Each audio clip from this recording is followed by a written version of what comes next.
Welcome to CozySideAudio, where every story pulls you deeper. If you like the thrill, the mystery, and the chase, like, share, and subscribe before the next clue disappears. CozySideAudio presents The Premonitions of Harper Van Kate, The Case of the Dorm Fire. Chapter 1. Sparks in the Night. It started with a smell. Not the comforting smell of late-night ramen drifting down the dorm hallways, or the questionable smell of whatever concoction Chad from floor 3 insisted was chilly. No, this was sharper, acrid, with a bitter chemical sting that made Harper Van Kate wrinkle her nose mid-sentence. She was sprawled across her bed, laptop balanced precariously on one knee, a half-written paper on Freud's theories glowing on the screen. The cursor blinked accusingly at her, silently demanding she write something, anything, that wasn't just the word premonition typed in 12 different fonts to see which looked most ominous. Across the room, Tessa was perched at her desk, highlighter in hand, her copy of Cognitive Psychology, Foundations and Frontiers open to a page so dense with diagrams it made Harper's eyes water just looking at it. Harper sniffed again dramatically, then sat up straighter. Something is about to burn. Tessa didn't look up. Your GPA? No. Real fire, flames, destruction, the cleansing inferno of destiny. Harper gestured with both hands as if summoning said inferno. You had Taco Bell for dinner, Tessa said flatly. Premonition, Harper announced. She pointed toward the door with mock gravity. Something wicked this way comes. Tessa sighed. Please stop quoting Shakespeare like you're in a crime procedural. But then the fire alarm shrieked. Both girls froze. The red strobe lights along the ceiling began pulsing, and muffled shouts echoed down the hallway. Harper's eyes went wide, her grin smug enough to earn her a punch in the arm if Tessa weren't already scrambling to grab her phone. Not funny, Tessa hissed as she shoved Harper toward the door. I didn't say it would be funny, Harper replied, already snatching her jacket from the chair. I said it would be fiery. You doubted the premonition, and now look, fate is proving me right. They spilled into the hallway with the rest of the dorm. Students coughed through the haze, some laughing nervously, some genuinely panicking. Someone yelled, "It's just a drill," but the smoke rolling out from under the stairwell door said otherwise.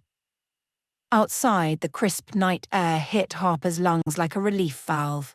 The crowd of pajama-clad students gathered on the lawn, buzzing with confused energy. A few resident advisors tried to herd everyone into groups while the sound of sirens wailed closer. Harper stood at the edge of the crowd, watching the building with narrowed eyes. The smoke wasn't billowing randomly. It had a distinct trail rising from the second-floor lounge area. She remembered the way the carpet had been patched over in there. Cheap and uneven, like someone had rushed a fix. Beside her, Tessa hugged her arms around herself against the cold. You look way too excited about this. Premonition confirmed. Harper rocked back on her heels, smugness radiating off her. This is no drill, my friend. We are in the middle of a case. We are in the middle of being evacuated because some idiot left their pizza rolls in the oven too long, Tessa corrected. Do pizza rolls usually involve the smell of lighter fluid? Harper arched a brow. Tessa sniffed, then frowned. Okay, that is not mozzarella. By the time the fire truck pulled up, Harper was already mentally cataloguing suspects. The crowd whispered in fragmented theories. Prank gone wrong, electrical failure, sorority hazing ritual. Harper crouched to study the soot stains on the grass where students' shoes had tracked ash out of the building. Her hands hovered just above the ground, as though she were communing with the earth. Harper, don't! Tessa groaned. Harper closed her eyes, voice low and dramatic. The flames whisper of betrayal, of human hands guiding fire, not wires sparking by chance. You're unbelievable. And yet, Harper said, opening her eyes with a sparkle, here we are. When the flames were out and the firemen finally let a few officials back inside, Harper tried to tag along, only to be bodily blocked by Officer Hayes. Absolutely not, Hayes barked. his flashlight beam cut across Harper's eager grin like a prison spotlight. "Students stay outside." "But Officer Hayes, my premonition told me." "Your premonition can file a formal request through campus security like everybody else," he snapped. Harper leaned in conspiratorially. "Do you want the arsonist caught or not?" Hayes pinched the bridge of his nose. "Go to bed." Tessa tugged Harper away before she could argue further, whispering fiercely, "Do you want to actually graduate from this school? Because you're on a fast track to getting banned from campus." But Harper couldn't shake what she'd noticed in the few moments of chaos. The burn pattern didn't spread out evenly from one outlet. It had started in a jagged arc near the lounge couches, like someone had poured something flammable. And that chemical tang in the air, she knew it wasn't wiring. This wasn't a microwave mishap or an overloaded circuit. Someone had set this fire on purpose. And Harper Van Kate was going to find out who. Chapter 2. Cover Story. The morning after the fire smelled faintly like a burned marshmallow, sweet, acrid, and stomach-turning all at once. Campus had tried to resume normal operations, which in practice meant professors pretended nothing happened, while students swapped theories in hushed tones between classes. By noon, the official campus email dropped into everyone's inbox like a bomb. Subject: Incident at Maplewood Dormitory. Body: a minor electrical malfunction in the lounge area caused last night's small fire. No injuries occurred. The issue has been fully contained. Housing will resume as usual. Please refrain from spreading misinformation. Harper read the email aloud in the cafeteria, voice dripping with mock solemnity. A minor electrical malfunction. Nothing to see here, folks. Certainly not an arsonist hiding among us. Tessa shoved her tray closer, trying to protect her tater-tots from Harper's dramatics. "It's an official statement, Harper. From the Dean. Can you not? Dean Caldwell has a talent for making disasters sound like misplaced staplers." Harper waved her phone. "Electrical malfunction? Please. I smelled lighter fluid. Unless the wires decided to host a barbecue, we're being fed lies." "Maybe they just don't want the campus panicking," Tessa suggested. Harper leaned forward, lowering her voice conspiratorially. "Or maybe someone wants it covered up." Tessa froze mid-chew. "Okay, I'll bite. Covered up by who?" "That," Harper said with a satisfied smile, "is exactly the question we're going to answer." By late afternoon, Harper and Tessa found themselves outside Dean Caldwell's office. The hallway smelled faintly of lemon cleaner and desperation.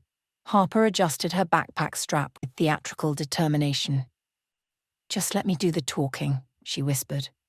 "No," Tessa said immediately. But Harper had already pushed the door open. Inside, Dean Caldwell sat behind his mahogany desk, papers stacked in perfect towers like a skyline of bureaucracy. Officer Hayes leaned against the wall, arms crossed, exuding his usual "I'd rather be anywhere else" energy. "Miss Van Kate," Caldwell said, steepling his fingers, "you're not on my appointment list." "Premonition doesn't wait for appointments," Harper replied smoothly. Hayes groaned under his breath. "Here we go." "We're concerned," Harper continued, ignoring him, "about the official narrative. The students deserve transparency. If there's an arsonist running around, we should know." Caldwell's lips tightened. "There is no arsonist. It was an electrical issue. Maintenance has confirmed it." "Maintenance also confirmed last semester's plumbing problem by duct taping a pipe," Harper countered. "Forgive me if I don't put my life in their hands." Tessa tugged Harper's sleeve. "Maybe we should—" No, let's give her the floor," Hayes said, almost enjoying himself now. "Let's see what today's premonition uncovered." Harper tilted her head, studying Caldwell. The dean's eyes flickered just slightly when she mentioned arson, a microsecond of unease before his mask slid back into place. "You're hiding something," Harper said softly. Caldwell stood, palms flat on his desk. "Miss Van Kate, I will not entertain conspiracy theories. Go to class, stay out of this, that's an order." Good thing I'm not in ROTC, Harper muttered as Tessa physically steered her toward the door. Back outside, Harper crossed her arms. He knows more than he's letting on. He knows you're a walking headache, Tessa corrected. But Harper wasn't listening. Her mind was already churning. Caldwell's denial was too sharp, too rehearsed, and Hayes's presence at that meeting suspicious. If the fire had truly been an accident, there'd be no reason to summon security brass to nod along. No, someone had something to lose if the truth came out. And Harper Van Kate wasn't about to let a Dean's cover story bury it.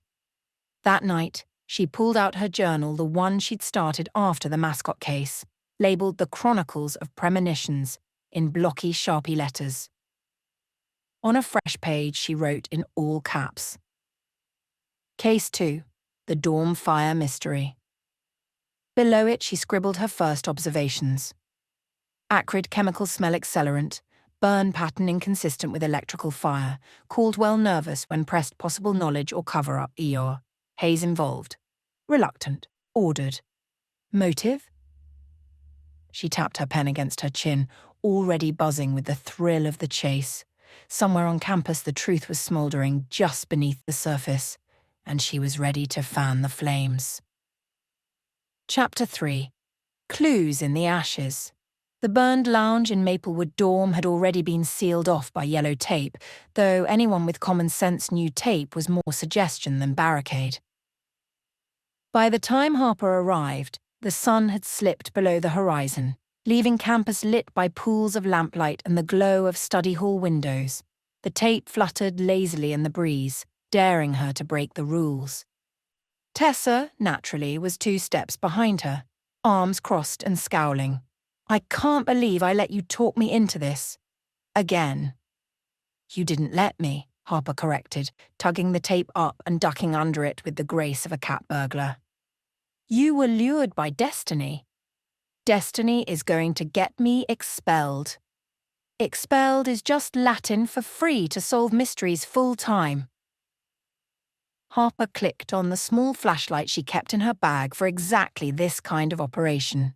The beam swept across the lounge, the walls charred, furniture blackened and warped, a ceiling panel collapsed onto the floor like melted wax.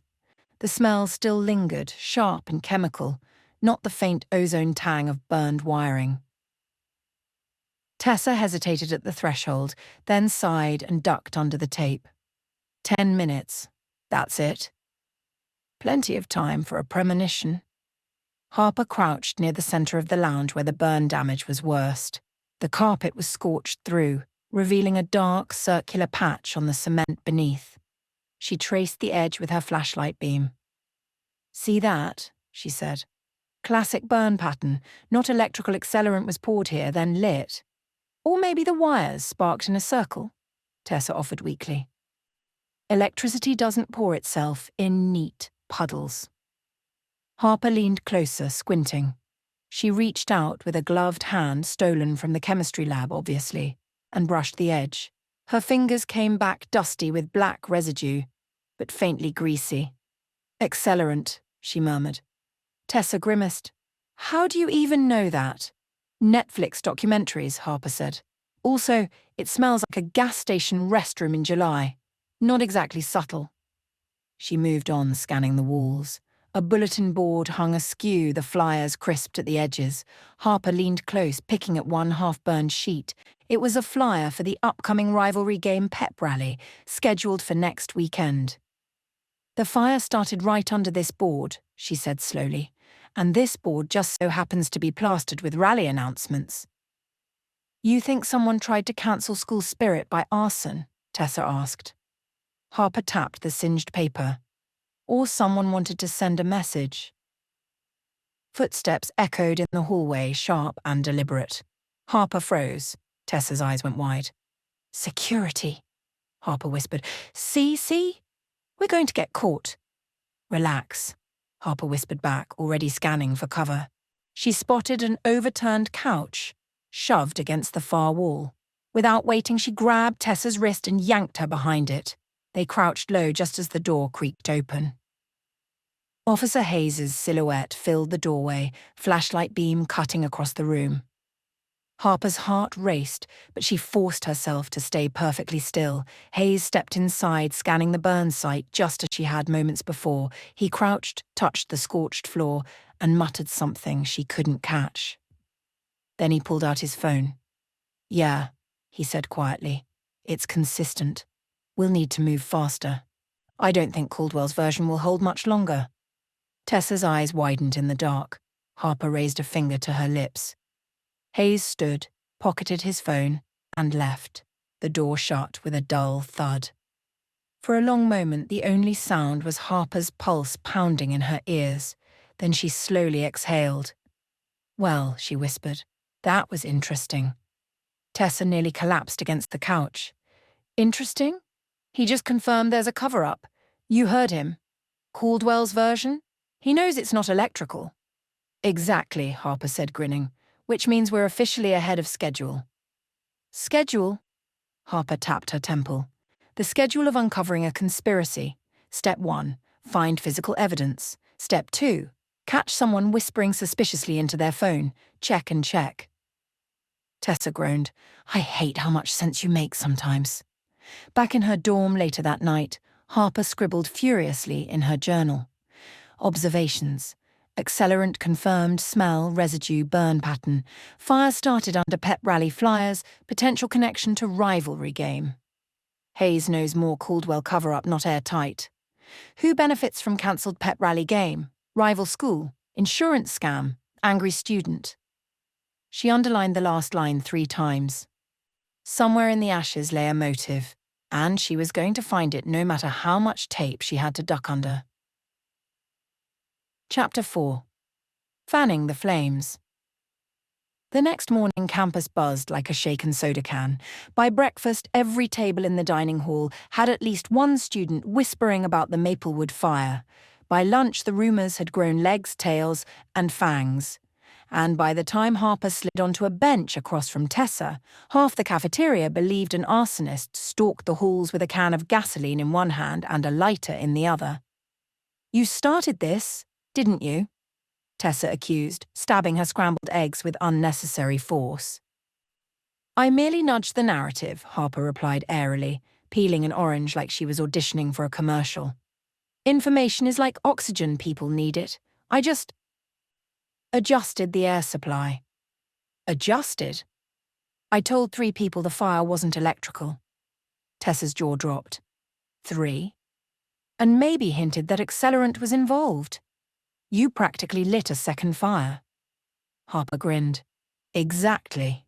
Fanning the flames."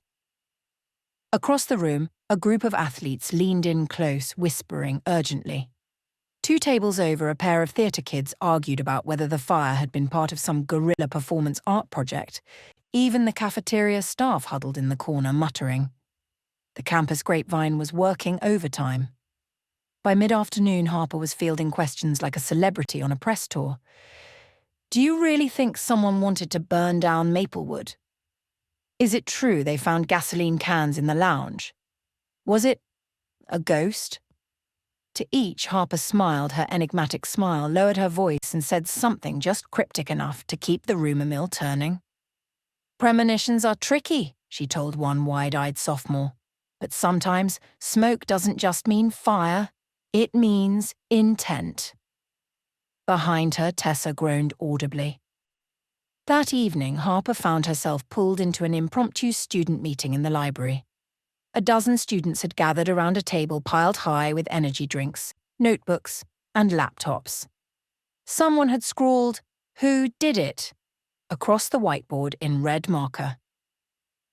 "We're organising shifts to keep watch at the dorms," a lanky guy in a baseball cap announced. "If the arsonist comes back, we'll catch them." "Catch them with what?" Tessa muttered. "With flashlights and walkie-talkies," the guy said earnestly. Harper leaned back in her chair, half impressed, half amused. The whole thing looked like a low-budget crime drama. She cleared her throat. "I love the enthusiasm, really. 10 out of 10 for spirit. But if you're serious about finding out who set the fire, you need to look at motive." The room fell quiet. "Motive?" someone asked. "Yes," Harper said, standing and pacing like a professor mid-lecture. Crimes aren't random. They're intentional. People set fires for reasons. Insurance money, covering up something bigger, or maybe— She paused dramatically. To ruin something important. Something like, oh, I don't know, the pep rally. Gasps, the baseball cap guy's pen clattered to the table. The pep rally? A theatre kid whispered. But that's next week. Exactly, Harper said. And what better way to kill school spirit than to torch the rally's hub of flyers and announcements? Murmurs rippled through the room. But who would want to stop the rally? Someone else asked. Think about it, Harper said. Our biggest game of the year, against our rivals. Who stands to benefit if our campus falls apart before kickoff? The rival school, several people said at once. Harper gave a sage nod. My premonitions agree. Tessa buried her face in her hands. By the time Harper and Tessa left the library, the rival school sabotage theory had already sprouted wings and was halfway around campus. Students clustered in knots, arguing whether rival mascots were capable of arson. A few even started speculating about spies enrolled at Westbridge, secret agents sent to destroy school spirit from within. Tessa trudged beside Harper, arms crossed tight. You just weaponized gossip. Correction, Harper said, twirling her keys. I weaponized truth. You don't even know if it's true. Premonitions don't care about details. Tessa shot her a withering look. One of these days, your mouth is going to start a riot. Then I'll premonition my way out of it. Later that night, Harper sprawled across her bed, phone buzzing with messages. You think it was the rival team? Should we cancel the rally? My roommate says she saw a guy in a rival hoodie near Maplewood the night of the fire. Harper smirked. The story was spreading, and with every retelling the pressure mounted. If the rival school was involved, someone from Westbridge had to have helped them. A collaborator. An insider. And Harper had a premonition about who she'd be looking at next. Chapter 5. Smokescreen. By the next morning, Harper Van Kate had officially become public enemy number 1. Not of the student body, who was still whispering excitedly about spies and sabotage, but of the Westbridge College administration. The first sign was an all-campus email that landed in inboxes at 7:42 a.m. Subject line screaming in bold, official statement regarding Maplewood incident. Tessa read it aloud from her laptop as Harper brushed her teeth in their cramped dorm bathroom. Contrary to recent rumors, Tessa recited, the small fire in Maplewood dormitory was the result of an electrical malfunction. There is no evidence of foul play, sabotage, or outside interference. The campus remains safe, and the upcoming pep rally will proceed as planned. Please refrain from spreading misinformation. Harper spat into the sink and smirked at the mirror. Translation: We are terrified that Harper Van Kate is right, so we're telling everyone she's wrong. Translation, Tessa said, leaning in the doorway, is that you poked the hornet's nest, and now the hornets have Wi-Fi. Good, Harper said, wiping her mouth with a towel. Means I'm buzzing in the right direction. By the time Harper and Tessa reached their first class, the email had sparked a fresh wave of chaos. Students weren't convinced. If anything, the official denial only made the sabotage theory juicier. Electrical malfunction, my butt, someone muttered in the hallway. They're just covering it up. My cousin goes to the rival school, another said. She told me they were bragging about pranking us. Bragging doesn't equal gasoline, Tessa hissed as they walked. Harper grinned. See? Even random passers-by. No cover stories stink. But Harper's mood soured the moment she spotted Officer Hayes leaning against the wall near the classroom door, arms crossed like a gargoyle. His eyes narrowed when they landed on her. Miss Van Kate, he said smoothly, we need to talk. Tessa groaned. We're doomed. Hayes escorted them to his cramped office in the security building, a space that smelled faintly of coffee, old carpet, and misplaced authority. Harper perched in the chair opposite his desk, while Tessa hovered nervously near the filing cabinet. Hayes laced his fingers together and gave Harper a look that was equal parts irritation and exhaustion. Do you know how many complaints I've had to field because of you? Depends, Harper said brightly. Do we count anonymous ones with bad spelling? Hayes pinched the bridge of his nose. The administration is furious. You've been feeding wild stories about sabotage, spies, accelerants, not feeding, offering healthy intellectual snacks. And now half the campus is convinced the rival school is plotting to burn us down. Harper leaned forward, resting her elbows on his desk. Maybe because they are. You've seen the burn pattern, Hayes. You know it wasn't an outlet. His jaw tightened. What I know is none of your business. Oh, but it is, Harper said, lowering her voice, because you're not just following orders. You're protecting someone. Caldwell, maybe? Or another administrator who doesn't want a scandal before the game. Hayes's eyes flicked away for a fraction of a second and Harper pounced. Bingo, she whispered. Tessa made a strangled noise that could have been a plea for divine intervention. Hayes stood abruptly, towering over Harper. Stay out of this. You keep stirring the pot and you'll end up in more trouble than you can handle. Trouble and I are old friends, Harper said sweetly, standing too. We text sometimes. Harper, Tessa hissed. Hayes jabbed a finger toward the door. Out, now. Harper gave him a mock salute before sauntering out, Tessa scurrying behind her. The moment they were clear of the building, Tessa exploded. Are you insane? He practically threatened you. He definitely threatened me, Harper corrected cheerfully, which means we're getting close. Close to what? Expulsion? Arrest?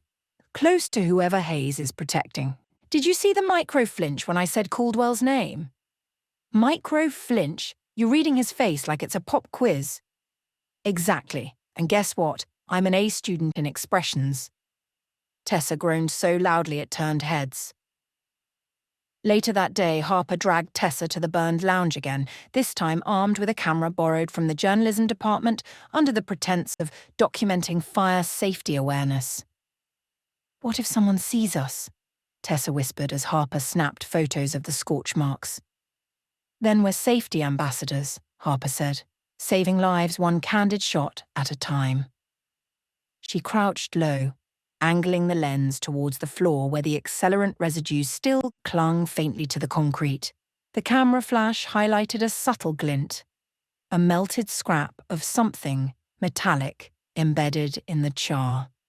Harper leaned closer, plucking it free with tweezers from her bag. It was a small warped badge pin, the kind students wore on lanyards or backpacks. She held it up triumphant. Evidence! Tessa frowned. That could belong to anyone. Correction, it belonged to someone stupid enough to set a fire while accessorized. That night, Harper spread her findings across their dorm desk like a detective in a cop show. Burn photos, singed flyers, the pin now resting in a plastic bag she'd swiped from the chem lab. Tessa flopped onto her bed with a groan. This is getting out of hand. It's getting into hand, Harper said, scribbling notes. This isn't just about school spirit. Someone wanted to disrupt the rally, and now we've got physical evidence linking them to campus. You don't even know whose pin that is. Yet. Harper tapped her pen against the bag. But I will. My premonition says so. The next morning, Harper's premonition turned into something more tangible. As she walked through the quad, she spotted a group of students clustered near the fountain. One of them, a sophomore named Alex, notorious for his rivalry obsession, was wearing a lanyard. On it hung the exact same type of badge pin she'd found in the ashes. Harper stopped in her tracks. Harper! Tessa warned, but it was too late. Harper strode forward, planting herself in Alex's path. Nice pin. He blinked at her, confused. Thanks? Funny, Harper said, pulling out the bagged evidence, because this one was found at the scene of the Maplewood fire. Care to explain? Gasps rippled through the group. Alex's face went pale. I lost mine last week, he stammered. I swear I wasn't anywhere near Maplewood that night. Premonition says otherwise, Harper said, narrowing her eyes. Alex backed away, shaking his head. I didn't do it. I'm not an arsonist. He bolted across the quad, vanishing into the crowd. Tessa stared at Harper in horror. You just publicly accused someone of arson. Correction, Harper said, pocketing the evidence. I just flushed out our first real suspect. That night, Harper lay awake in her bed, staring at the ceiling. Her mind buzzed with theories, connections, and the image of Alex's terrified face. Was he guilty, or just a convenient scapegoat? Either way, the smokescreen was starting to clear, and what lay behind it would set the campus ablaze. Chapter 6. Burned Bridges. By sunrise, Alex's panicked retreat across the quad had already become a campus-wide spectacle. Students replayed the scene like a viral video, embellishing details until it sounded as if Harper had conjured a courtroom right there by the fountain, complete with a gavel and jury box. Some say you made him cry, Tessa muttered as she scrolled through her phone over breakfast. I didn't make him cry, Harper said, balancing her cereal bowl on one knee. I made him sweat dramatically, totally different. Apparently someone filmed it, Tessa rotated the screen. Sure enough, there was Harper, holding the bagged badge pin like Exhibit A, and Alex stammering like a deer in headlights. The comments section scrolled endlessly, half cheering Harper on, half convinced she was running a witch trial. You've officially gone viral, Tessa said flatly. Harper grinned. See? Premonition fulfilled. Premonition of what? Premonition of relevance. Tessa groaned into her coffee. But as amusing as her new notoriety was, Harper couldn't shake the image of Alex's face when she'd cornered him. He looked guilty, yes, but not guilty enough. More like cornered by circumstance, not conscience. So that afternoon, Harper did what any self-respecting detective-ish premonition enthusiast would do. She followed him. Tessa protested the entire way. We're not stalkers. We're students. Normal students go to class, eat snacks, maybe cry over midterms. They don't lurk behind bushes following dudes with lanyards. Correction, Harper whispered, crouching behind a tree near the athletics center. Normal students miss out on crucial evidence. Alex trudged across the quad, head down, shoulders tense. He glanced over his shoulder twice, clearly rattled from the morning before. Harper kept her distance, ducking behind benches and lampposts with the subtlety of a marching band. Eventually, Alex slipped into the library's side entrance. Harper and Tessa followed, pretending to browse periodicals while keeping him in sight. He headed straight for the third floor, the quiet study level where noise violations were punishable by librarian death stares. Harper padded after him, Tessa tiptoeing like they were in a spy movie. Alex stopped at a carrel near the back, opened his backpack and pulled out a folded piece of paper. He read it quickly, then shoved it deep into one of the reference books on the shelf. Harper's eyes widened. Drop. Dead. Serious. What? Tessa whispered. He just planted a clue. No, Tessa said. He just hid his homework because he didn't want to carry it. Wrong. That was clandestine activity if I've ever seen it. The moment Alex left, Harper swooped in. She scanned the spines until she found the book. Advanced Thermodynamics, a practical approach. She tugged it free, flipped through, and found the folded paper stuffed halfway through the chapter on combustion. Oh, come on, Harper whispered. Too on the nose. She unfolded the page carefully. It was a flyer. A rival school flyer. Bold letters. Crush Westbridge. Game night victory.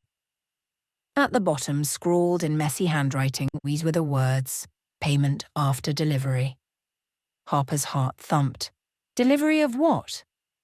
Tessa hovered nervously. That could mean anything. Pizza, t-shirts, a really shady Amazon order. Harper tapped the scorch marks on the flyer's corner, faint but visible. Or fire. Tessa's eyes widened. You think he was paid to start the Maplewood fire? I think, Harper said, carefully refolding the flyer, that Alex is in way deeper than I thought. That evening, Harper found Alex on the campus green, sitting alone on a bench. She approached with calculated nonchalance, Tessa trailing reluctantly behind. "You've been busy," Harper said, holding up the rival flyer like it was a smoking gun. Alex's eyes darted to it, then away. "Where did you get that?" "Premonition," Harper said breezily. "Also, the thermodynamics section, Chapter 12. Really riveting stuff." Alex groaned, covering his face with his hands. "Look, it's not what you think." "Oh, good," Harper said, sitting beside him. "Because what I think is that you set the fire for a payout from the rival school." "I didn't set it," Alex said sharply. "I was supposed to, okay. They wanted me to. But I couldn't go through with it." Harper tilted her head, watching him carefully. "Then how did your pin end up in the ashes?" Alex winced. I was there. I scoped it out. But I left before it happened." Tessa's arms crossed. "So, someone else did it?" Alex nodded quickly. "Yeah, I swear. I bailed. I didn't want to torch my own dorm. But someone else picked up the job." Harper leaned back, digesting this. "Who?" Alex's face twisted with guilt. "I don't know. They never told me. I just handed off the flyers." "Why would you even agree to this?" Tessa demanded. He rubbed his face, voice breaking. "Because they offered money. Real money. My tuition bill's a nightmare and my scholarship doesn't cover everything. I thought I could just fake it. Pretend I did it, take the cash, no harm done. But then the fire actually happened and—" Harper's brain fired at full speed. If Alex hadn't started the fire, then someone else had. Someone smarter. Someone with access. And Alex had been the perfect fall guy, cheap, desperate, and expendable. "Congratulations," Harper said softly. "You've been played." That night, back in their dorm, Harper paced in circles while Tessa sat cross-legged on the bed, hugging a pillow. "So Alex didn't do it," Tessa said. "Correct, he was bait. And someone else took the hook." "Exactly. Which means our arsonist is still out there, still hidden." "And if they're willing to frame Alex—" Tessa trailed off. Harper nodded grimly. "Then they won't hesitate to do worse if we get too close." Silence stretched between them. Finally, Harper smirked faintly. "Premonition. Things are about to get very interesting." The next day, an anonymous tip appeared in Harper's campus mailbox. No envelope, just a single scrap of paper hastily scrawled. "Stop asking questions or you'll get burned too." Harper held it up to Tessa. Tessa went pale. "Oh no." "Oh yes," Harper said, eyes gleaming. "It's officially a conspiracy." Chapter 7. The Secret Paper Trail. The threatening note sat in the middle of Harper's desk like a loaded mousetrap. Tessa kept glancing at it as if it might spring up and slap her. "Why are you just leaving it there?" she asked finally, voice tight. "Because it's evidence," Harper replied, leaning back in her chair, tapping a pencil against her chin. "And because it makes a better dramatic centerpiece than, say, my lamp. Evidence belongs in, I don't know, an evidence bag, or the police station, or a shredder." "Wrong," Harper said. "It belongs right where I can glare at it menacingly until it gives up all its secrets." Tessa groaned into her pillow. "You're impossible." But Harper wasn't joking, not entirely. The note's jagged scrawl wasn't just a threat. It was a message. Someone on campus knew she was digging, knew she had connected Alex to the fire, and was worried she might dig too far. That wasn't random. That was targeted. And targeted meant she was close. By midday, Harper had a new theory. If Alex was telling the truth about being recruited, then there had to be money involved. Cash doesn't just vanish, it leaves trails. Tuition payments, debts, shady exchanges. If she could find the paper trail, she'd find whoever set Alex up to take the fall. So Harper hatched a plan. It was a terrible plan. It started with Harper marching straight into the student activities office, Tessa trailing behind, muttering, "This is trespassing. This is breaking rules." This is how people get expelled and end up working at pretzel stands forever. Relax, Harper whispered. It's not trespassing if you walk in like you own the place. That's literally the definition of trespassing. But Harper was already pushing open the door. The office was quiet, a single grad assistant half asleep behind the front desk. Harper breezed past him with a dazzling smile. Just grabbing the budget reports Coach Daniels asked for. The assistant blinked. What? Harper raised her voice half an octave. Budget reports? Athletics department? He said they should be here waiting. You wouldn't want to keep Coach Daniels waiting, would you? The name drop landed like a dart. The assistant paled and gestured vaguely toward a filing cabinet. Yeah, sure. Over there. Just, don't mess with the order. Harper beamed. You're a lifesaver. The moment his head dropped back to his phone, Harper darted to the cabinet and yanked it open. Budget reports, Tessa hissed. We don't even know what we're looking for. Wrong, Harper whispered. We're looking for irregularities, like Sherlock Holmes meets TurboTax. She flipped through folders, clubs, events, scholarships. Then she stopped. Bingo. Tessa peered over her shoulder. What am I looking at? Student Athletics Auxiliary Fund, Harper murmured. See these numbers? Money coming in, money going out. But look, $3,000 missing, no explanation, just a blank line. Tessa frowned. Couldn't that just be a clerical error? Clerical errors don't happen in $3,000 chunks. This is shady bookkeeping. And shady bookkeeping is basically a signed confession of crime. Before Tessa could argue, Harper pulled out her phone and snapped photos of the report. She shoved the file back into place and plastered on another smile as they strolled out. See? Harper said once they were outside.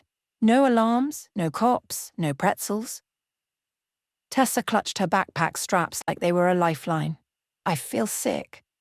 That night, Harper spread the stolen photos across her laptop screen like a digital corkboard. The missing money gnawed at her. Who had access to that fund? Who could move money without raising alarms? Alex hadn't been paid yet, according to him, so the cash had to be sitting somewhere, or already used to pay someone else. She cross-referenced the activity fund with the names of faculty sponsors. One caught her eye, Professor Lyle Carrington. History department, mid-40s, known for his academic integrity seminars, which was campus code for boring punishments when you plagiarized an essay. Carrington, Tessa repeated when Harper said the name aloud. He's like, aggressively bland. You think he torched a building? Not torched, Harper corrected. Financed. Tessa blinked. You think a history professor is funding arson? Why not? History is basically a study of people doing terrible things for money and power. That doesn't mean he's out here wiring bribes. But Harper wasn't listening. She had already pulled up the faculty directory and found Carrington's office hours. Tomorrow, she said decisively. We investigate. The next afternoon, Harper and Tessa slipped into the history department building. Harper wore oversized sunglasses as if she were entering enemy territory. Take those off, Tessa hissed. You look like a raccoon. They're for disguise. They're for getting us kicked out. But Harper ignored her. She knocked on Carrington's door. Come in, a dry voice called. The office was cramped, books stacked in teetering towers, the air thick with dust. Professor Carrington sat behind his desk, glasses perched on the end of his nose. He didn't look like a criminal mastermind, just a tired academic who'd spent too many nights grading essays about Napoleon. Ah, Miss Van Kate, he said, surprising Harper. Her sunglasses slipped down her nose. You know me. You're rather hard to miss. The internet is full of your theatrics. Tessa muttered. Told you the video went viral. Carrington's gaze sharpened. You're here about the fire, aren't you? Harper blinked. How did you... Because everyone knows you're meddling, and because your questions about Alex yesterday made their way back to me. Tessa stiffened. What does Alex have to do with you? Carrington leaned back, steepling his fingers. Alex is a fool. He was never capable of following through, which is precisely why he was chosen and precisely why he failed. Harper's pulse quickened. So you admit it. You're involved. Carrington smiled faintly. Admit? No. But I will say this, if you keep digging, Miss Van Kate, you'll find yourself very quickly out of your depth. Harper met his gaze evenly. I like the deep end. His smile vanished. Then I suggest you learn how to swim. They left the office shaken. Harper tried to play it cool, but even she couldn't disguise the chill crawling up her spine. That was a threat, Tessa said, hugging her arms. That was confirmation, Harper corrected. Harper, this isn't funny. If he's involved, he's dangerous. He could be exactly what we need, Harper interrupted. Think about it, the missing money, the connection to Alex, the veiled threats. He's practically wearing a neon sign. Tessa groaned. Or he's setting you up to take the fall next. But Harper was already plotting her next move. If Carrington was tied to the missing money, then she needed proof. Paper proof. A trail. And if she was right, the next piece of that trail wouldn't be found in dusty history books. It would be buried in financial records someone very much wanted to keep hidden. Harper's premonitions sharpened like lightning. The fire wasn't just about a rivalry. It wasn't just a prank gone wrong. It was bigger, more dangerous. And she had just stepped onto the paper trail that could burn everything down. Chapter 8. Sparks fly. Tessa had been chewing the same piece of gum for 20 minutes. Harper could hear it squeak every time her roommate shifted nervously in the chair. Stop it, Harper said finally, glaring over her laptop. Stop what? The gum squeaking. It's like Morse code for panic. I am panicking, Tessa hissed. We broke into the activities office yesterday, confronted a professor today, and now you're… what? Hacking into financial records? Not hacking, Harper corrected, fingers flying over the keyboard. Borrowing, temporarily. And besides, it's not illegal if you do it with enough flair. Tessa groaned. That's not how the law works. But Harper wasn't listening. She had her eyes narrowed at a spreadsheet she'd managed to liberate from the bursar's office server. It was dense with numbers, donations, allocations, and line items that blurred together like alphabet soup. But Harper's brain lit up at irregularities, the way a metal detector pinged on buried treasure. There, she murmured, pointing at the screen. See that transfer? $4,000 moved from general scholarships to Facilities Maintenance Emergency Fund on the day before the fire. Facilities maintenance, Tessa leaned in. That sounds legitimate. Wrong, Harper said. That's how they want it to sound. But look, no actual maintenance request was filed. No work orders. Just money. Gone. Tessa squinted. So where'd it go?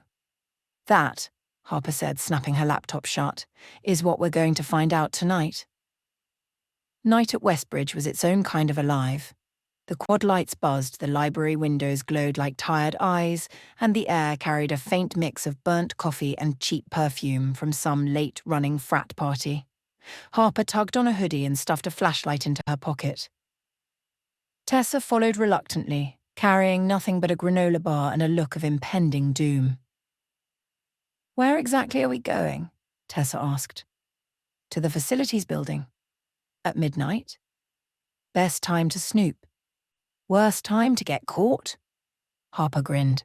Same thing. The facilities building squatted at the edge of campus like a forgotten bunker. All corrugated metal and grimy windows. Harper crouched by the side door, flashlight clenched between her teeth as she fumbled with a bobby pin. You're breaking and entering, Tessa whispered, glancing over her shoulder. Wrong, Harper mumbled around the flashlight. I'm breaking and investigating. The lock clicked. Harper spat the flashlight into her hand with a triumphant flourish. And entering. They slipped inside. The place smelled of grease, dust, and faint chemical tang. Tools lined the walls, clipboards hung from nails, and filing cabinets loomed in the corner. Oh, okay, Harper whispered. You check that side, I'll check here. Tessa hesitated. Check for what? Suspicious paper. Obvious villainy. Maybe a folder labeled Super Secret Crimes Do Not Touch. Tessa rolled her eyes but began rifling nervously through drawers.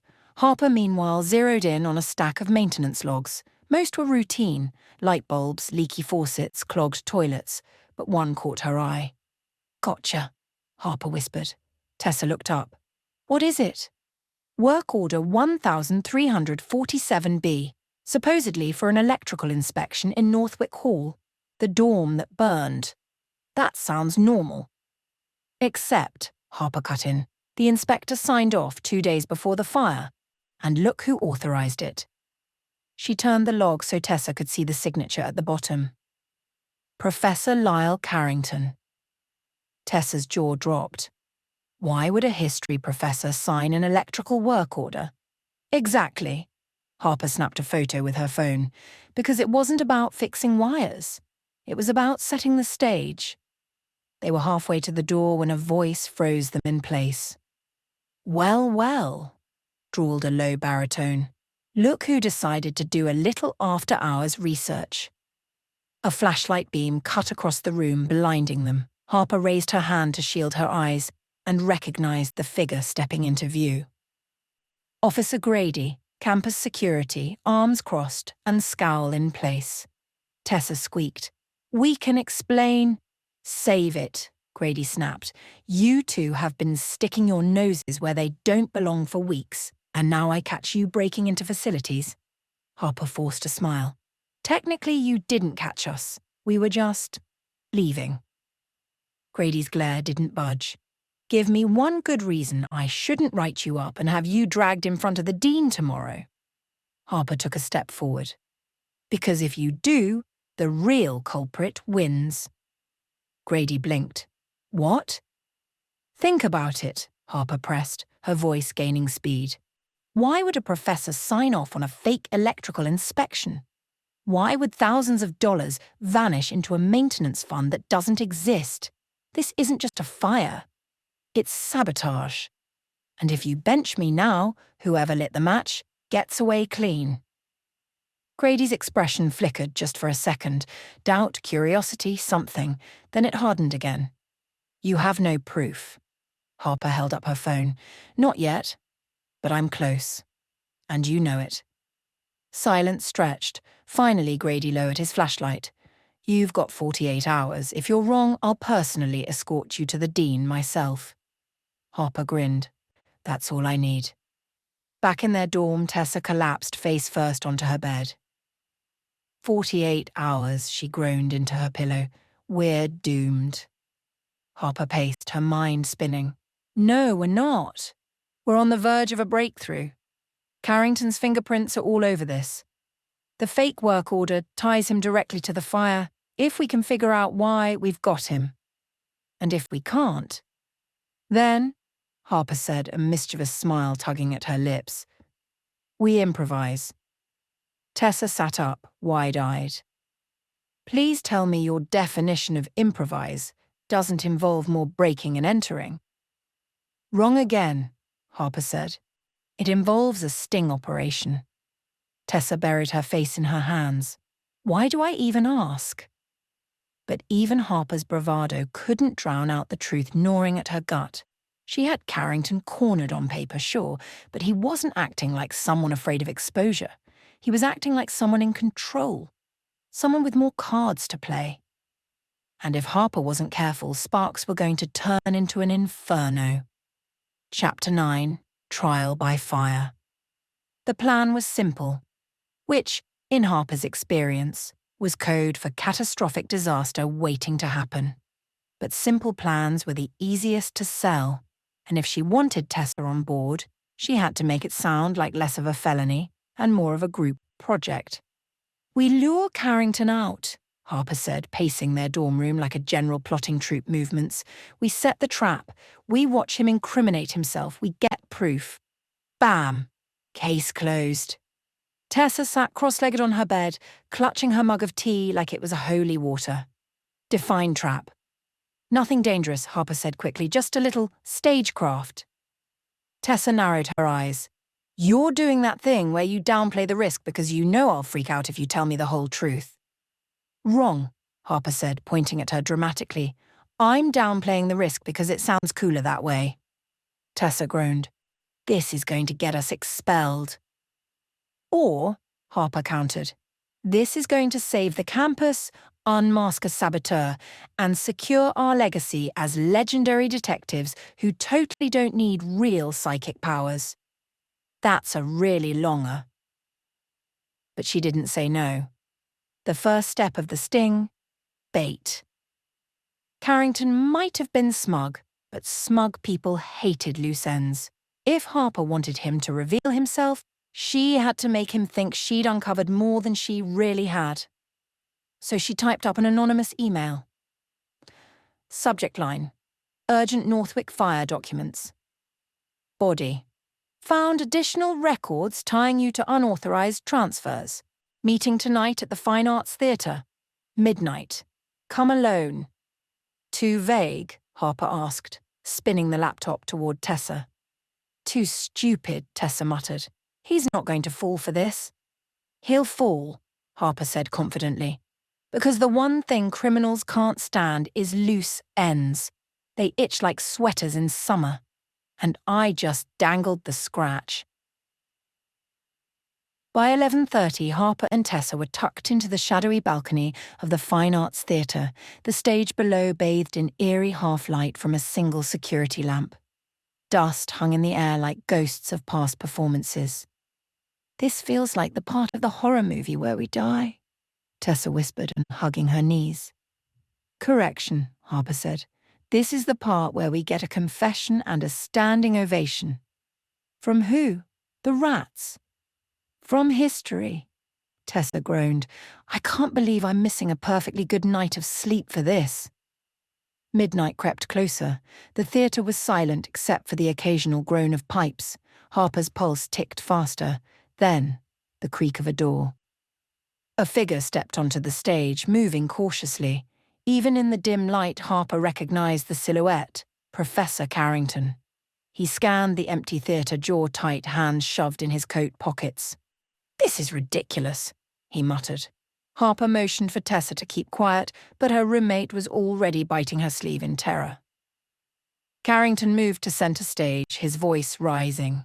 If this is some kind of joke, I assure you.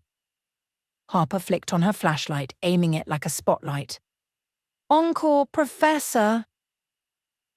Carrington froze, blinking against the beam. You, he hissed. Me, Harper said, leaning over the balcony railing. And my very unimpressed sidekick. Hey, Tessa whispered, offended. Carrington's face twisted in anger. You think this little stunt will scare me? Not scare, Harper said lightly. Expose. You signed off on a fake inspection. You shuffled money into phantom funds. And I'm willing to bet if we check your office, we'll find a whole file cabinet of creative accounting that ties you straight to the Northwick fire. Carrington laughed, low and sharp. You don't know what you're talking about. Wrong, Harper shot back. I know exactly what I'm talking about, and soon. So will everyone else. His voice hardened. You're playing a dangerous game, Miss Van Kate. Funny, Harper said. I was about to say the same to you. For a beat, they stared each other down across the gulf of the stage. Then Carrington did something Harper hadn't expected. He smiled. Clever girl, he said softly. But you're in over your head. You think this is about me? About one professor moving a few numbers around? You have no idea what you've stepped into. Harper's bravado faltered. Then enlighten me. But Carrington shook his head, backing toward the wings. No, you'll figure it out soon enough, assuming you survive. And then he was gone, slipping through a side exit before Harper could scramble down from the balcony. Silence stretched in the empty theatre. That, Tessa whispered finally, was not a confession. Harper dropped into the seat beside her, mind racing. No, but it was close, too close. He knows we're onto him, but he's not scared. Which means he's got backup, Tessa finished grimly. Harper nodded. And a bigger plan than just one dorm fire. The next day on campus, things felt off. Students whispered more than usual. Flyers about safety updates appeared overnight. And Carrington? He was all smiles, strolling the quad as if nothing had happened. But Harper's gut screamed otherwise. Something was about to break. By late afternoon, her phone buzzed with a text from an unknown number. "You should stop digging before you get burned. Next time, the fire won't be so small." Tessa read it over her shoulder and went pale. They know. They're watching us. Harper's fingers tightened around the phone. Good. Let them watch. Good? It means we're rattling the cage. Harper, cages have teeth. But Harper's grin was sharp. And I've got matches. That night, Harper sat cross-legged on her bed, the threatening text replaying in her mind. The warning wasn't just about her investigation, it was a promise. Another fire was coming. And if she didn't find proof soon, trial by fire might not be a metaphor. Her premonition wasn't just a dramatic flourish this time. It was real. The next blaze would be bigger. And this time, someone might not walk away from it. Chapter 10. Playing with Fire. The second fire didn't start with flames. It started with a smell. Harper had been walking across the quad at dusk, a slush of melting snow crunching under her boots, when her nose caught something acrid on the wind. A sharp chemical tang that had no business being there. She froze mid-step, Tessa bumping into her from behind. "Harper, why are you— Oh no. Please don't tell me you're sniffing the air like a bloodhound again." "Do you smell that?" Harper asked, eyes narrowing. Tessa wrinkled her nose. "I smell wet grass and whatever mystery meat they served for dinner." "Exactly," Harper muttered. "No one else notices, but it's here." And then she said it. Smoke. Tessa paled instantly. "No." "Yes." Harper broke into a run. "Harper!" Tessa called after her, but Harper was already sprinting across the lawn, her scarf flapping like a banner behind her. The smell got stronger the closer she got to the east side of campus, toward the old Humanities Hall. By the time she rounded the corner, her heart had dropped straight into her stomach. Thin curls of grey smoke leaked out of a first-floor window. "Not again," Harper whispered. By the time Harper and Tessa reached the building, the smoke was thicker. A couple of students lingered nearby, unsure of what to do, murmuring nervously. No alarms yet, no sirens, just a creeping danger slithering from the cracks. Harper shoved her way forward. "Everyone back up, move away from the building." "Who put you in charge?" one guy scoffed. "Common sense," Harper snapped. "Unless you want to be barbecued, step away." Something in her tone must have convinced him because the group shuffled back. Tessa grabbed her arm. "We need to call someone. Campus security, fire department." "I'm calling," Harper said, already thumbing her phone. She rattled off the emergency to dispatch in clipped words, her voice steadier than she felt. But as she hung up, she saw it. Through the smoky glass, flickering orange. Not a small accident. This was deliberate. Someone had lit this fire to spread. "Harper," Tessa whispered urgently, "don't even think about it." But Harper was already scanning the window ledges, the doors, the layout of the old hall. Her pulse was a war drum in her ears. "There could be people inside," she said. "That's for firefighters," Tessa yelped. "Not for you, miss. My psychic power is guessing real good." But Harper's legs were already moving. The front doors of Humanities Hall were unlocked. Of course they were. The smell of burning paper hit her like a wall as soon as she yanked one open. The entry hall was dim, shadows dancing on the walls, smoke beginning to pool near the ceiling. "Harper!" Tessa's voice shrieked from outside. "I swear, if you die in there, I'll kill you!" "Stay there!" Harper yelled back, coughing into her sleeve. She pushed forward, squinting against the haze. The crackle of fire was coming from the archives room, the very place Carrington had sworn was empty after last year's renovations. The door was ajar. Flames licked along the baseboards, devouring boxes stacked against the wall. Records, she realized with a sick twist. Someone was burning records. And not just any records. She glimpsed the stamped labels on the boxes. Northwick Project, safety inspections, financial ledgers. This wasn't random. This was cover-up. Harper's instinct screamed to grab the nearest box, but heat blasted against her skin. Already the smoke made her cough violently, eyes watering. She had seconds, maybe less. She spotted a box near the door, barely singed, and yanked it free. Paper crinkled inside, the faint smell of singed edges rising. It was heavy, but adrenaline made her strong. She staggered back into the hall, clutching the box to her chest, lungs screaming for air. The world blurred into chaos once she burst outside. Students gasped, pulling back. Tessa was there instantly, shrieking like a banshee. "Are you insane?" "Depends on the day," Harper wheezed, setting the box down carefully. "But this is evidence." Campus security cars skidded into the quad moments later, sirens whooping. Firefighters weren't far behind, rushing hoses towards the building. Harper collapsed onto the grass, coughing, eyes streaming. Tessa crouched beside her, alternating between smacking her on the back and scolding her like a furious mother. You nearly, Harper, what were you thinking?" "That Carrington's gonna be really mad he lost his bonfire," Harper croaked. Tessa made a strangled noise halfway between sob and growl. Hours later, the fire was out, but Humanities Hall was a charred husk. The blaze had gutted most of the archives. Only the box Harper had saved remained intact. Police officers cordoned off the area, jotting down witness statements. Carrington himself appeared during the commotion, his expression a mask of shock and dismay. Too perfect, too rehearsed. When his gaze landed on Harper, soot-streaked, clutching the salvaged box, his jaw tightened. "You reckless child," he snapped once he was close enough. "You could have been killed." "Funny," Harper said, her voice hoarse. "Kind of like how I nearly was the last time someone set fire to campus."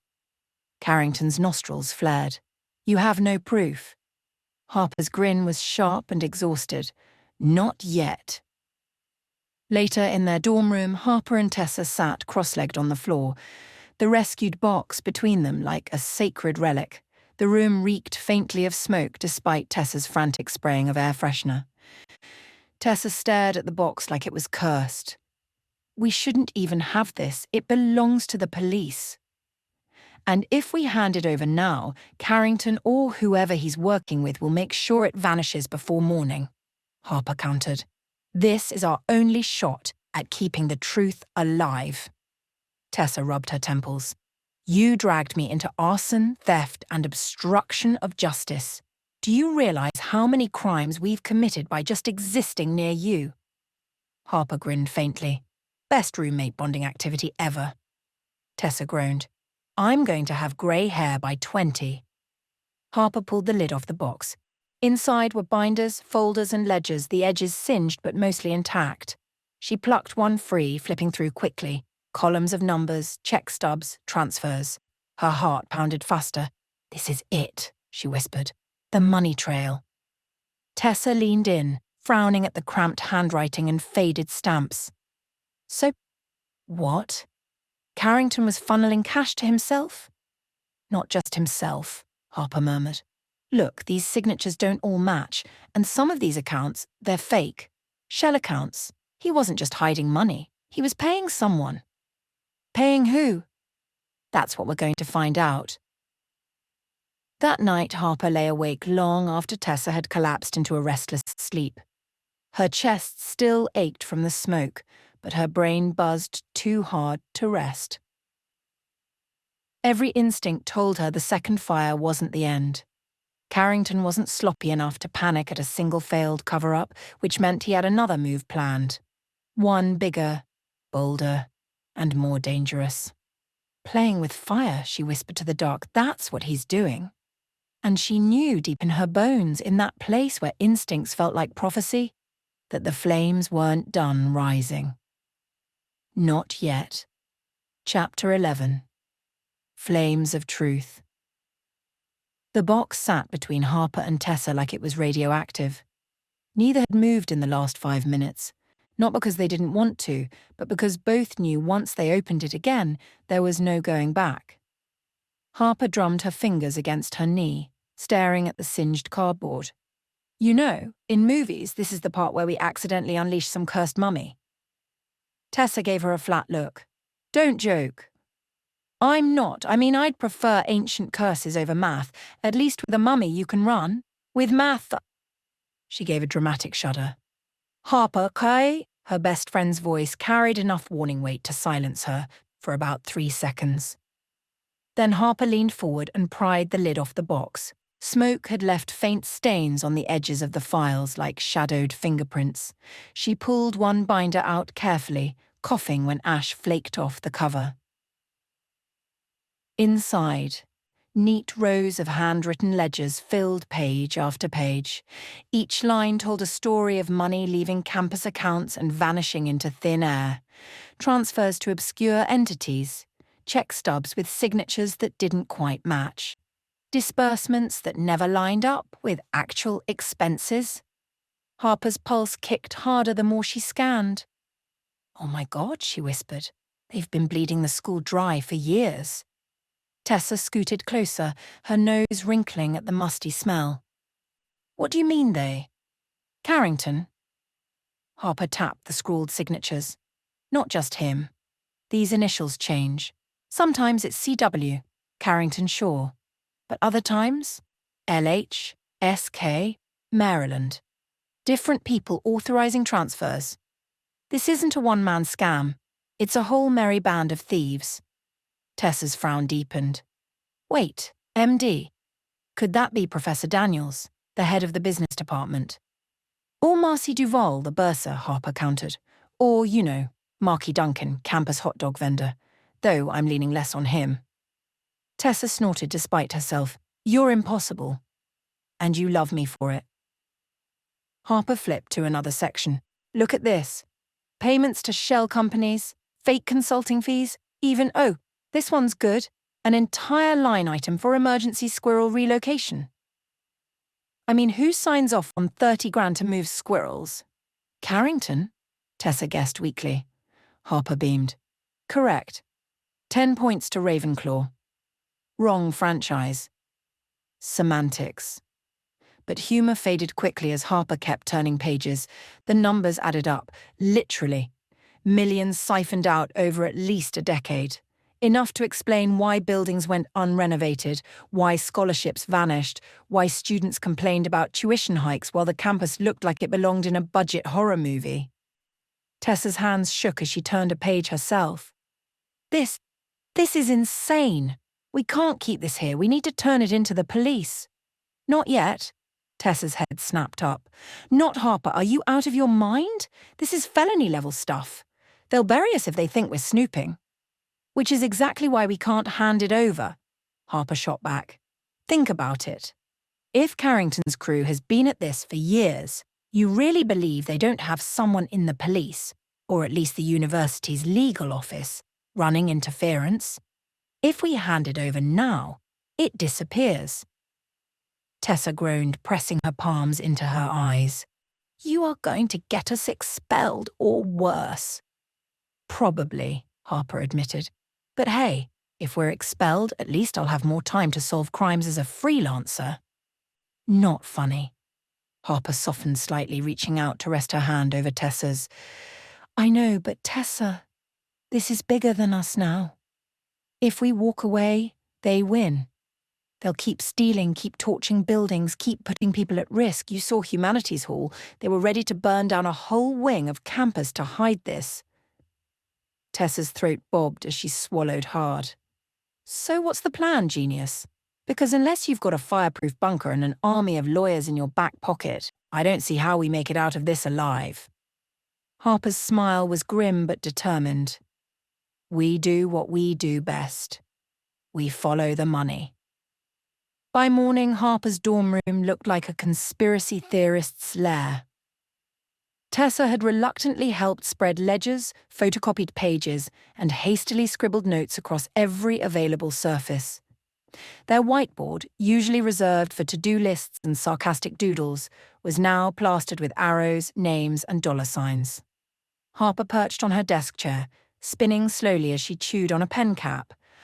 Okay, so we've got Carrington, obviously. Then these initials, LH, SK, Maryland, and transfers leading to 3 major shell accounts, which, fun fact, all happen to trace back to the same post office box in town. That can't be a coincidence, Tessa murmured. It's not. They set up dummy companies with fake names, funnel money through, and cash out clean. Classic fraud play. But here's the kicker. Harper tapped one page. The most recent transfer? Last week. 50 grand. To an account under the name Northwick Advancement Fund. Sound familiar? Tessa blinked. Wait, that's the scholarship program Carrington was bragging about at the fundraiser. Bingo. Only the scholarship never existed. They made a whole fake charity to launder money. Tessa's stomach churned audibly. So they're stealing from students, like, directly? Not just students, Harper said grimly. From everyone, parents, donors, the state. This isn't just embezzlement, it's theft, on a scale that would tank Northwick if it came out. Tessa sat heavily on the bed. So what do? We dig deeper, Harper said. We need names, proof, and something they can't burn. The knock on the door startled them both. 3 sharp raps. Harper and Tessa froze, eyes darting toward the box of ledgers sitting wide open on the floor. Hide it, Harper mouthed. They scrambled. Tessa shoved files under her bed, while Harper kicked binders into the closet. The lid went back on the box just as the door creaked open. Campus Security Officer Grady filled the doorway, his usual scowl in place. Van Kate Sterling. Why am I not surprised to find you 2 holed up instead of in class? Harper forced a smile. We were just bonding over girl talk. You know, manicures, crushes, state-sanctioned embezzlement. Grady squinted. What? Nothing, she chirped. His gaze swept the room, lingering too long on the half-hidden binder corner, poking out from under Tessa's blanket. Tessa casually sat on it, grinning way too wide. Grady's jaw tightened. Listen, you need to stay out of the fire investigation. Understood? The police are handling it. Last thing we need is you 2 contaminating evidence. Evidence like the box that mysteriously vanished from the site before investigators arrived, Harper asked sweetly. Grady's glare sharpened. Watch it, Van Kate. He left, but not before giving the room one last suspicious glance. As soon as the door shut, Harper slumped against her desk. We're running out of time. Tessa whispered. He knows. Yeah, Harper admitted, which means Carrington knows. That night, Harper couldn't sleep again. The image of flames eating through records replayed in her mind over and over. Carrington's cool face, Grady's pointed warning, the weight of the box sitting like a bomb in their room. She finally sat up, whispering to herself, truth, we need the truth. Her premonition's sense, the one she always claimed was fake, was a roaring fire now. The flames weren't done, the conspiracy wasn't finished. And if she didn't find the last missing piece, the next blaze might consume more than buildings. It might consume her. Chapter 12. Inferno. The fire wasn't outside this time. It was inside Harper's chest. She jolted awake at 2:17 a.m. with her heart slamming so hard it hurt. For a terrifying second she thought it was smoke in her lungs again, but there was no haze, no acrid sting in her nose, just her body screaming that something was wrong. And then she saw it, a thin strip of light sliding under their dorm door. Someone was standing outside. Harper's breath froze. Slowly she reached across the dark to shake Tessa. Her roommate groaned. If this is about your midnight craving for Pop-Tarts, I swear. Shh. Harper clapped a hand over her mouth. Someone's here. That woke Tessa fully. She sat up, eyes wide in the dim glow from the hallway. The shadow moved across the crack under the door. Harper grabbed the nearest object, a battered psychology textbook, and hefted it like a weapon. If we go down, I want them to know I failed Psych 101 violently. Tessa looked like she wanted to cry. You're insane. Shh. The doorknob rattled once, then again. Harper's pulse became a countdown. Whoever it was had a key. She didn't think. She lunged for the box of ledgers under her bed, shoving it toward Tessa. Window, now. What? Window! Climb! The lock clicked. The door creaked open. Harper and Tessa scrambled at the same time, dragging the heavy box to the narrow dorm window. Their fingers fumbled with the latch as the door swung wider, spilling fluorescent light into the room. Going somewhere? Carrington's voice, smooth, cold, and terrifyingly calm. Harper's throat closed. He stepped into the room, immaculate as ever in his tailored coat, though the faint smudge of soot on his cuff told its own story. Behind him loomed Grady, blocking the hall with his broad frame. Tessa whimpered. Harper set her jaw. Professor, she said lightly, though her voice cracked. Ever heard of knocking? Carrington's smile was humorless. I've been patient with your antics, Miss Van Kate, far more patient than you deserve. But you've made yourself a problem. You mean I found your magic money box? Harper placed herself squarely in front of Tessa and the ledgers. And you can't exactly burn this one, can you? Carrington's eyes flickered with annoyance just for a moment. Then he recovered, slipping into that silky, rehearsed tone he used at fundraisers. You're young, naive. You don't understand the realities of institutional survival. The money we redirected, it kept this campus alive, it kept staff employed, programs running.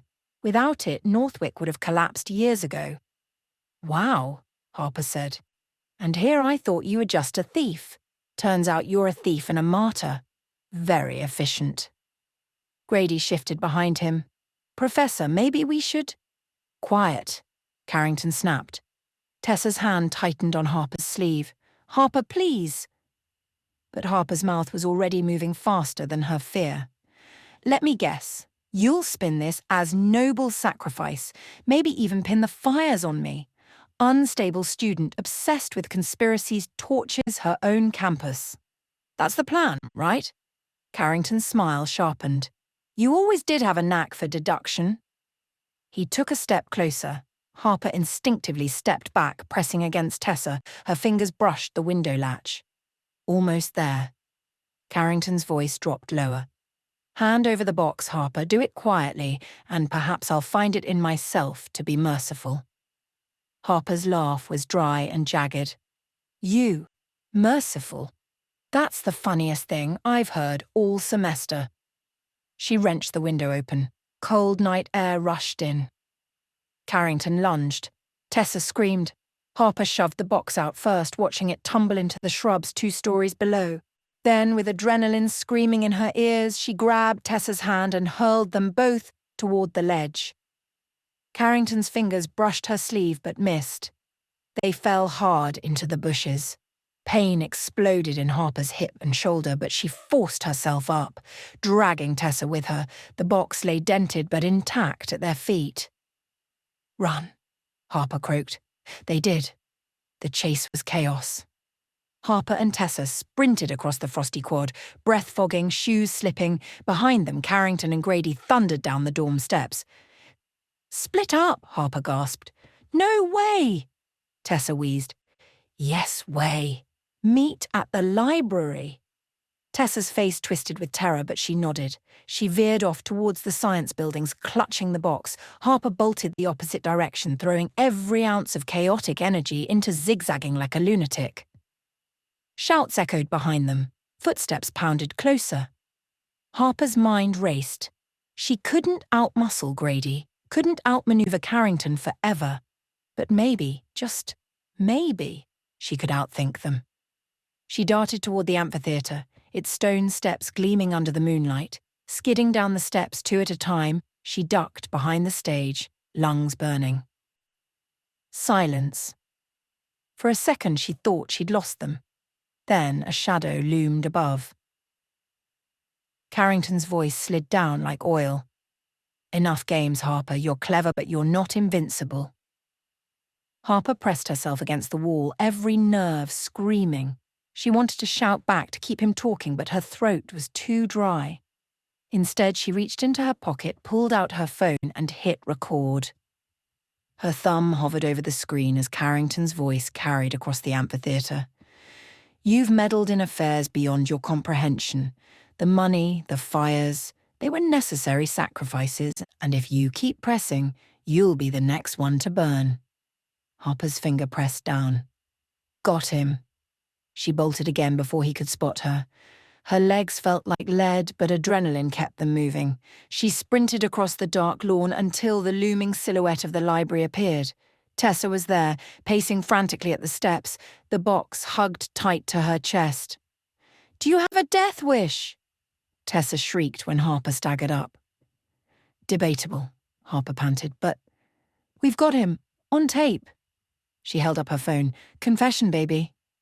Tessa blinked, relief and terror warring on her face. "You're insane." "Love you too." But the relief didn't last. A new sound cut through the night, the wail of approaching sirens. Harper's stomach dropped. Not fire trucks this time, police. Tessa's grip tightened on the box. What if they're with him? "They probably are," Harper said grimly. "Which means we can't hand this over, not yet. We need somewhere safe, somewhere no one will look." "Where?" Harper scanned the campus, brain firing on pure instinct. Then she grinned, wild and desperate. "The last place Carrington would ever step foot," she said. "The student theatre storage." Tessa gawked. "You want to hide felony evidence in the same place they keep moth-eaten Shakespeare costumes?" "Exactly." "Harper, trust me." Tessa groaned. "You say that every time, right before we nearly die." But she followed anyway. They ducked into the darkened theatre building just as red and blue lights painted the library steps outside. Harper's chest heaved with exhaustion and adrenaline. Tessa nearly collapsed under the weight of the box. The storage room reeked of dust, old velvet, and plastic swords. Harper yanked open a prop trunk and motioned for Tessa to drop the box inside. They buried it under fake crowns and rubber chickens. "Perfect," Harper whispered, slamming the lid shut. Tessa wheezed and, "This is insane." "Welcome to my world." They sank against the wall, chests rising and falling in ragged unison. For the first time that night, Harper allowed herself to close her eyes. The game wasn't over, but they'd survived Carrington's fire. Now it was time to burn him back. Chapter 13. Ashes to Ashes. The campus was burning again. Not literally, not this time, but in the early dawn light with red and blue police strobes flashing against the old brick of Northwick's library. It felt like the world was on fire all over again. Harper leaned against the cold wall of the theatre building, chest still heaving from the night's chase. Tessa sat beside her, clutching a crumpled tissue that had long since given up absorbing her tears. "We can't keep running," Tessa whispered, her voice frayed. "He'll twist this on us. You know he will." "I know," Harper said. Her throat was raw, not from smoke this time, but from the sheer weight of what they carried. "But I've got his voice, on tape. He admitted everything. The fires, the money, the threats. He's done." Tessa gave a watery laugh. "Yeah, because the cops are so trustworthy right now. What happens when we hand it over and it just disappears?" Harper stared at the shadows shifting across the library lawn. Officers moved like chess pieces, too precise, too coordinated. She could almost see Carrington's strings pulling them. "No," Harper said, her voice hardening. "We don't hand it to them. Not yet." Tessa turned to her, eyes wide. "Then what do we do? What's left?" Harper's lips curled into something dangerous. "We take this public." The plan was reckless, bordering on suicidal. Which, of course, meant it was peak Harper. By the time most of campus was waking up for Sunday brunch, Harper and Tessa were huddled in the basement of the student radio station. The place smelled like dust and coffee grounds, with posters of forgotten indie bands peeling off the walls. "Are you sure about this?" Tessa asked for the 5th time as Harper fiddled with the ancient soundboard. "Nope, Harper said cheerfully. But you know what they say about fires. You either run from them or fan the flames. Tessa groaned. Why do I follow you into these things? Because I'm adorable, Harper shot back, though her hands trembled as she plugged her phone into the aux cable. The campus station was weak, barely reaching beyond the quad, but every dorm, every cafe, every study hall had it running in the background. If Carrington controlled the official channels, then Harper would go rogue. She hit the switch. The red on-air light glowed. Good morning, Northwick, Harper's voice crackled across the airwaves. This is Harper Van Kate. Yes, that Harper. The one Carrington's been calling unstable, obsessed, paranoid. I figured it was time you all heard the truth for yourselves. Tessa mouthed, "You're insane," from across the booth. Harper pressed play. Carrington's voice slithered through the speakers. The money, the fires, they were necessary sacrifices, and if you keep pressing, you'll be the next one to burn. Harper watched Tessa's jaw drop, watched her own hand clench around the mic. The recording kept going, every damning word Carrington had spewed in the amphitheatre. By the time it ended, the air felt scorched. Harper leaned forward. That was your beloved Professor Carrington, confessing to everything. The fires, the embezzlement, the threats. He's not a savior of this school. He's a criminal. And if anything happens to me or my roommate, you'll know exactly who to blame. Ashes don't lie. She clicked the mic off. For a moment, silence. Then chaos. By noon, the quad was swarming, students with phones out, faculty whispering in corners, administrators paling like milk.